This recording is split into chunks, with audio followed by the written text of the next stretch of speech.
सभापती महोदय, मांडला ना, मी मांडला आहे असं म्हटलं ना. प्रस्ताव त्यांनी मांडला आहे ते बोलतील. सभापती महोदय, विधिमंडळाचं यावर्षीचं आहे पहिलं अधिवेशन आणि या अधिवेशनाची सुरुवात आपण सर्वच जण एक दिग्मूढ अवस्थेमध्ये आहोत. आजपर्यंत नेहमी सभागृहात दिसणारे आपल्याला सर्वांनाच आपले वाटणारे अजितदादा या सभागृहात किंवा या विधिमंडळात आज दिसत नाही, ही खंत आपल्या सगळ्यांच्या मनात आहे. माणसं येतात, माणसं जातात, माणसं असताना त्यांचं महत्त्व कधी कळत नाही आणि ती नसतात त्यावेळेला त्यांचं महत्त्व कळून काही उपयोग होत नसतो. अनेक जण अशी असतात की जी जवळ असताना कळत नाहीत, पण काही जण अशी असतात की जी जवळ आल्यानंतर आपल्याला व्यवस्थित कळतात. या विधिमंडळामध्ये अनेकांच्या राजकीय कारकिर्दीची सुरुवात अजितदादांच्या बरोबरीनेच झाली असेल. काळ एकच आहे, साहजिकच आहे. विशेषतः माझ्या कारकिर्दीची सुरुवात ही अजितदादांच्या पक्षाच्या आणि त्यांच्या विचारधारणेच्या विरोधातली होती. आम्ही कधी एकत्र येऊ असं ध्यानीमनी सुद्धा वाटलं नव्हतं. अजितदादांच्या बद्दल म्हणायचं झालं तर 2 सकाळ अशा होत्या, त्यातली एक सकाळ ही महाराष्ट्राला त्यांच्या कृतीने धक्का देणारी होती आणि दुसरी सकाळ ही महाराष्ट्राला चटका देणारी होती, अंतःकरणाला चटका देणारी होती. आम्ही कधी एकत्र येऊ असं आम्हाला वाटलं नव्हतं. हे जे मी आपल्याला सांगितलं त्यावेळेला साहजिकच आहे, दोन्ही पक्ष हे राजकीयदृष्ट्या एकमेकाच्या विरोधात होते. एकत्र आलो, अनपेक्षितपणाने एकत्र आलो आणि एकत्र आल्यानंतर साहजिकच आहे की मनामध्ये एक नाही म्हटलं तरी अढी होती.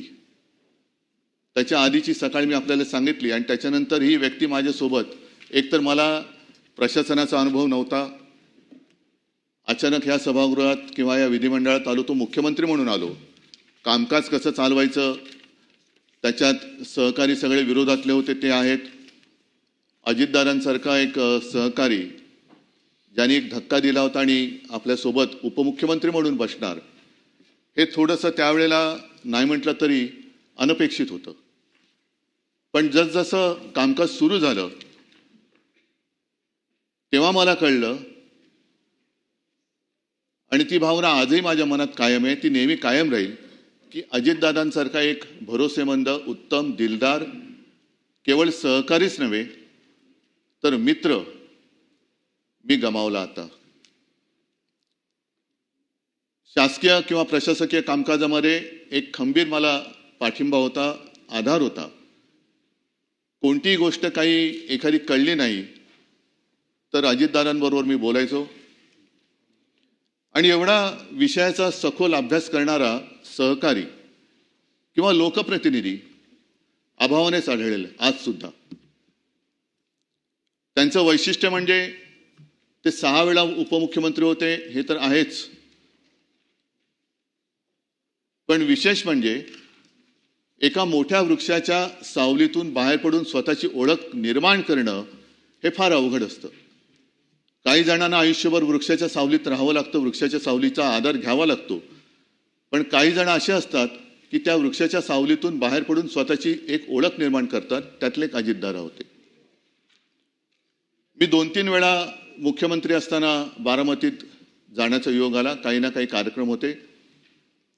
शेवटी जेव्हा गेलो होतो तेव्हा अजितदादा माझ्यासोबत मुंबईपासून त्या पूर्ण कार्यक्रम होत होते आणि तो काळ असा होता की माझ्या तब्येतीची तक्रार होत होती, म्हणजे मला उभं राहणं सुद्धा शक्य होत नव्हतं. तेव्हा अजितदादा मुद्दामून माझ्यासोबत आले होते आणि संपूर्ण रस्त्याने फिरताना मोठ्या उत्साहात बारामतीचा केलेला कायापालट ते मला दाखवत होते. इकडे पहिलं काय होतं, आता मी काय केलं, आणि हे सगळं बघणं हे अचंबित करणारं होतं. कारण बारामतीत त्याआधी मला तसं जाणं काही झालेलं नव्हतं. ते सगळे रस्ते असतील, मोठ्या संस्था असतील, मग विद्यालय असतील, अनेक गोष्टी अजितदादा मला उत्साहाने दाखवत होते की CM साहेब हे एक त्यांचं वैशिष्ट्य, प्रोटोकॉल पाळणं. CM साहेब हे अमुक अमुक इकडे होतं, हे आम्ही असं केलं. आणि तीच बारामती ज्या वेळेला ही दुर्घटना घडली आणि मध्यरात्रीच्या सुमारास मी तिकडे सहकुटुंब गेलो, तेव्हा ती बारामती पोरकी झालेली मला वाटली. निशब्द तर होतीच, मध्यरात्र तर झालेली होतीच, पण त्यावेळेला अशी आनंदाने एक भरलेली बारामती पूर्णपणे पोरकी झालेली मला जाणवली. हे माणसाचं वैशिष्ट्य असतं. अर्थ खातं तर त्यांनी सांभाळलंच, पण जेव्हा लॉकडाऊनमध्ये मंत्रालय बंद होतं आणि जवळपास अर्थचक्र थांबते की काय अशी परिस्थिती होती, त्याही वेळेला या माणसाने कसा काय तो समतोल साधला, कोणती योजना बंद पडू न देता महाराष्ट्राचं अर्थचक्र सुरू ठेवलं. हे फार त्याला एक कसब लागतं, कौशल्य लागतं, जे अजितदादांकडे होतं. कर्जमुक्ती तर आम्ही आधी केलीच होती. ती कर्जमुक्ती पार पाडणं गरजेचं होतं. पैशाचे स्रोत सगळे थांबलेले होते, पण तरी देखील कर्जमुक्ती करून दाखवली.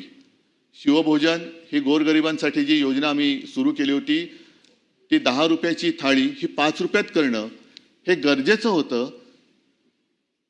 पैशाची आवक काही नव्हती, पण तरी सुद्धा अजितदादांनी ते करून दाखवलं. अशा अनेक गोष्टी मला सांगता येतील. त्याही काळामध्ये मंत्रालय बंद होतं, पण महाराष्ट्र बंद नव्हता. महाराष्ट्र हा चालू होता. त्याचे सगळे कारभार, उद्योग आणि विकास कामं सुद्धा, अगदी शिवसेना प्रमुखांच्या नावाने जो आपण समृद्धी महामार्ग केलाय, तो सुद्धा त्यांनी थांबू दिला नव्हता.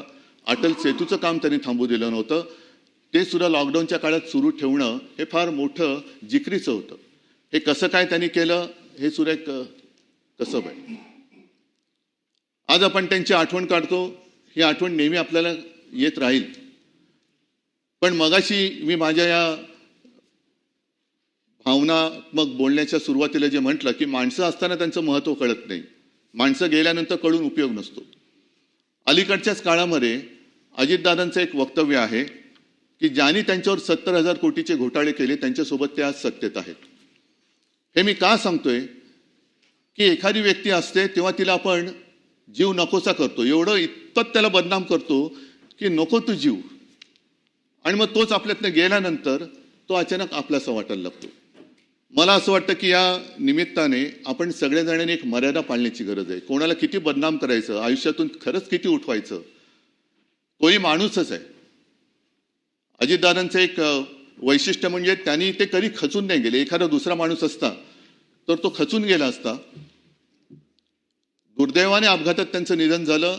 एखादा खचलेल्या मनाचा असता तर त्यांनी खरोखर जीव दिला असता. हे राजकारण किंवा ही संस्कृती आपल्या महाराष्ट्राची नाहीये. ठीक आहे, एखादा माणूस चुकतो, पण तो चुकल्यानंतर खरंच तो चुकलाय का ह्याची सुद्धा एक खातरजमा करण्याची गरज असते. त्यांनी कधी त्याच्याबद्दल माझ्याकडे देखील कधी असं हे नाही केलं की आता काय करायचं, एवढं सगळं माझ्यावरती आरोप नाही. त्यांनी त्या सगळ्या आरोपांना आपल्या कामातून उत्तर दिलं. आणि त्या कामातून उत्तर असं दिलं की तेव्हा तत्कालीन आमचे जे सहकारी होते, ज्याने आरोप केले होते, त्यांनी सुद्धा त्यांना सहकारी म्हणून स्वीकारलं आणि आम्ही सुद्धा त्यांना सहकारी म्हणून स्वीकारलं. आणि म्हणूनच आज या सभागृहातला एकही व्यक्ती असं नाही की ज्यांनी दादांच्या कामाचा जवळून अनुभव घेतलेला नाहीये. दादांचा स्वभाव असेल, थोडासा तापट असेल, एक तर त्यांच्या आवाजात एक नैसर्गिक भारदस्तपणा होता, त्याच्यामुळे त्यांच्यासमोर अधिकारी सुद्धा थोडेसे असे वचकून असायचे. अनेकदा कळायचंच नाही की हे कौतुक करतायत की दम देत आहेत. पण तो एक दादांचा एक ती शैली होती, दादांची एक लकब होती. बोलताना सुद्धा बिनधास्त बोलायचे. अनेकदा त्यांच्या वक्तव्याने त्यांना अडचणीत आणले हे सुद्धा आपण पाहिलेलं आहे. पण बोलायचं तर बोलायचं, काही काम एखादं करायचं तर बेधडकपणाने करायचं, बेलाशकपणाने करायचं. याचं कारण त्यांच्या मनात कुठे पाप नसायचं. एकदा का मनात पाप नसेल तर आपण केलेल्या कृतीबद्दल पश्चाताप होण्याची भावना त्या व्यक्तीच्या मनात येऊ शकत नाही.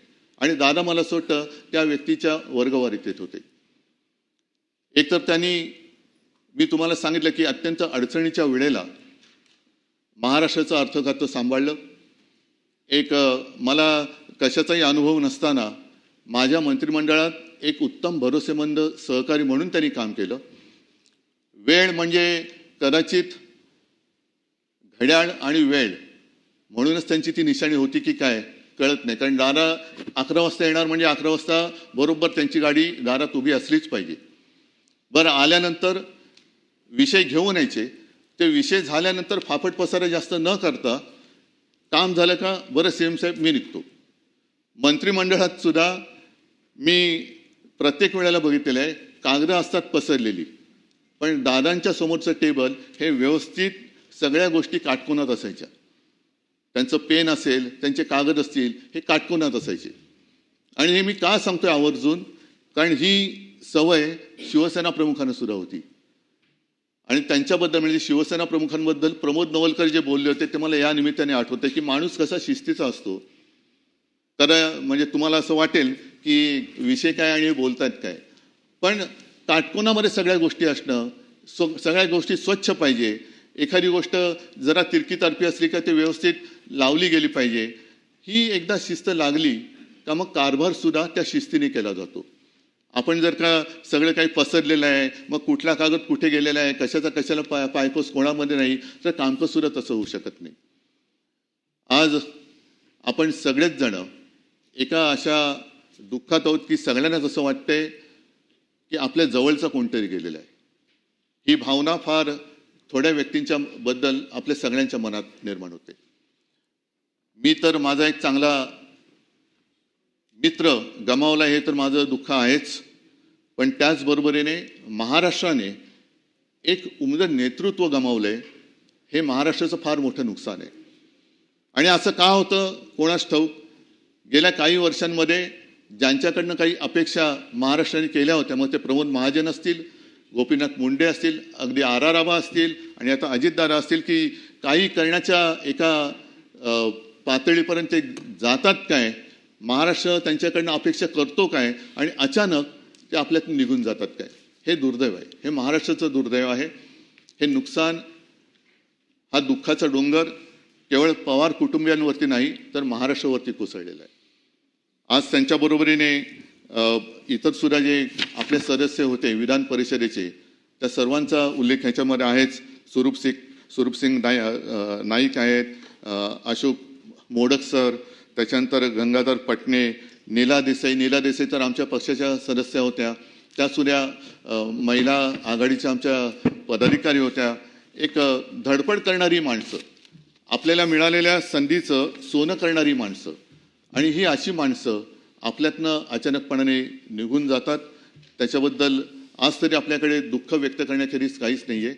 पण या निमित्ताने मी पुन्हा एकदा आपल्याला सगळ्यांना विनंती करेन की जेव्हा माणसं असतात तेव्हा त्यांच्याशी आपण त्यांचं महत्त्व कळून घेऊन त्यांच्या गुणाचा वापर जर का राज्यासाठी केला गेला तर केवळ आपलंच नव्हे तर महाराष्ट्राचं भलं झाल्याशिवाय राहणार नाही. असो, आज मला तरी असं कधी वाटलं नव्हतं की अजितदादांबद्दल असा प्रस्ताव येईल आणि त्याच्यावरती आपल्याला बोलावं लागेल, हे मनात कधीच आलेलं नव्हतं. अचानकपणाने ही वेळ आपल्यावरती ओढवलेली आहे. मी अत्यंत भारावलेले आणि जड अंतःकरणाने अजितदादांना श्रद्धांजली हा शब्द मला वापरावा लागतोय, ह्याचं खूप मनामध्ये दुःख आहे. कारण अशी माणसं ही पुन्हा पुन्हा होत नाहीत, असे मित्र, असे सहकारी हे पुन्हा पुन्हा मिळत नाही. मी या सर्वांना माझ्यातर्फे, माझ्या कुटुंबियांतर्फे आणि माझ्या पक्षातर्फे भावपूर्ण श्रद्धांजली वाहतो. आणि पुढचं वाक्य खरंच बोलणं फार अवघड आहे, पण त्यांच्या आत्म्यास शांती लाभो हीच माझी प्रार्थना.